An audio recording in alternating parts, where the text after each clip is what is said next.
Hello friends, I am Dr. P.R. Karulkar. In my first YouTube video lecture of business law, we have learned different types of contract. Now in the second YouTube video lecture of business law, we will learn few more concepts which are very important in the Indian Contract Act.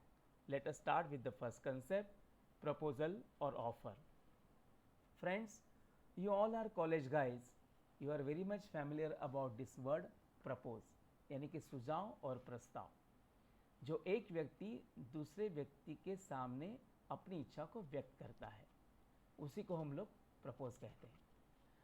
Proposal and offer is defined under section 2A. When one person signifies to another his willingness to do or to abstain from doing anything with a view to obtaining the assent of that other to such act or abstinence is nothing but proposal.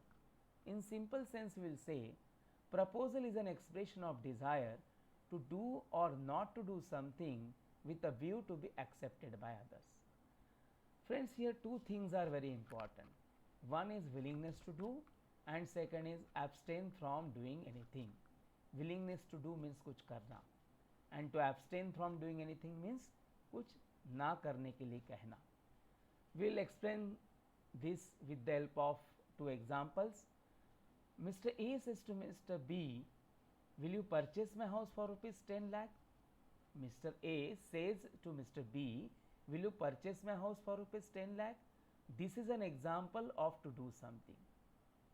क्योंकि यहाँ पे A क्या कह रहा है B को कि आप मेरा घर खरीदी करेंगे क्या 10 लाख रुपए में.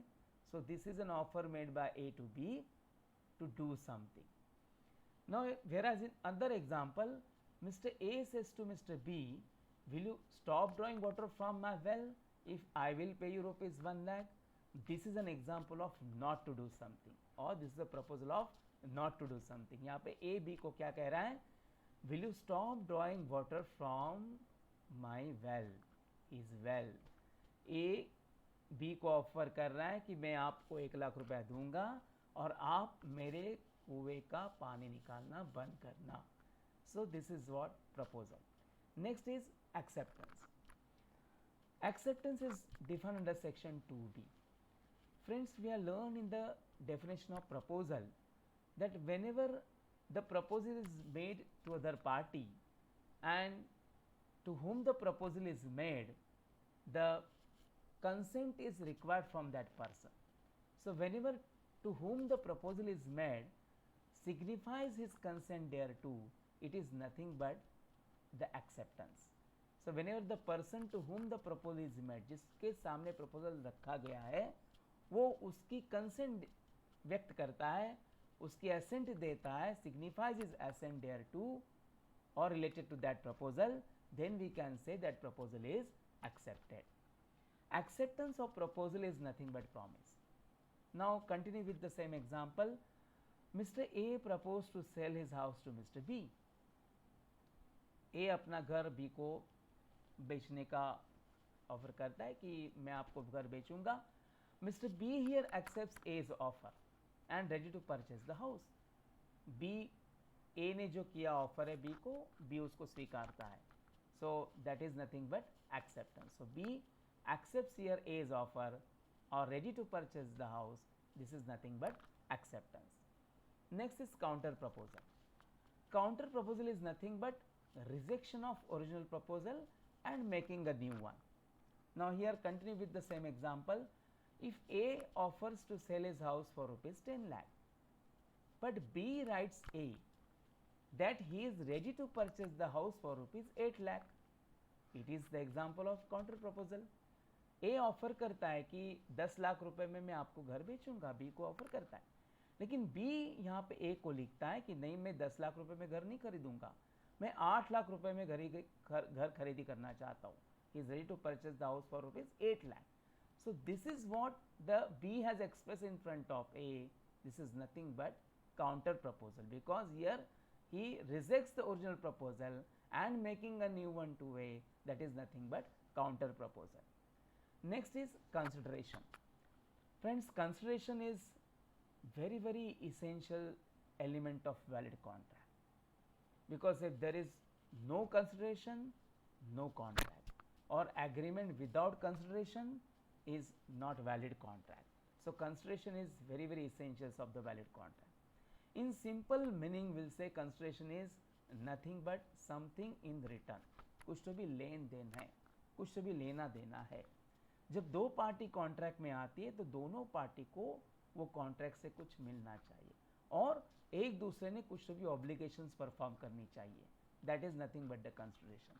Now how section 2D explains the concept of consideration. When at the desire of the promisor, the promisee or any other person has done or abstained from doing or does or abstains from doing or promises to do or abstain from doing something, such act or abstinence or promise is nothing but a consideration.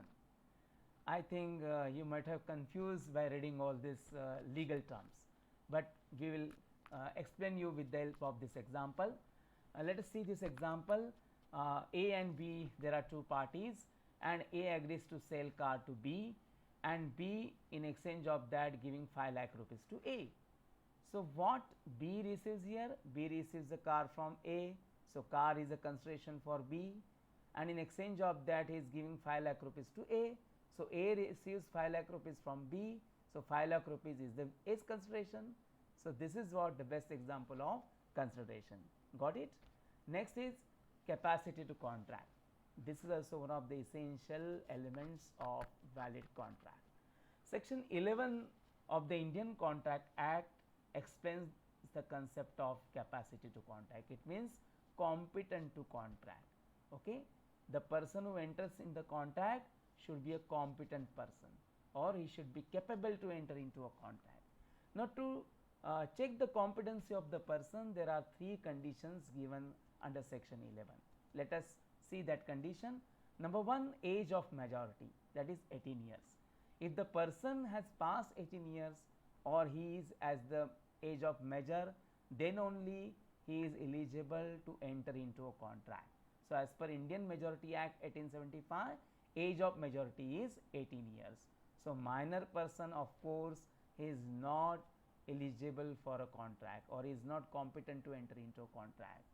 But there are certain exceptions to this rule in case of Indian Partnership Act, because in Indian Partnership Act minor can be admitted for the benefits of the partnership. We will discuss detail in the next presentation. Next is sound mind. Next condition is sound mind. So, person who enters into a contract must be a sound mind person. He should not be an unsound mind person. Sound mind person means a person who is able to understand the rational judgment of the contract.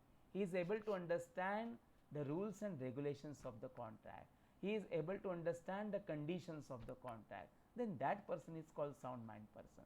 So, unsound mind person in the law, he cannot understand all these things. Hence, we can say the person is unsound mind. So, he is not eligible to enter into a contract.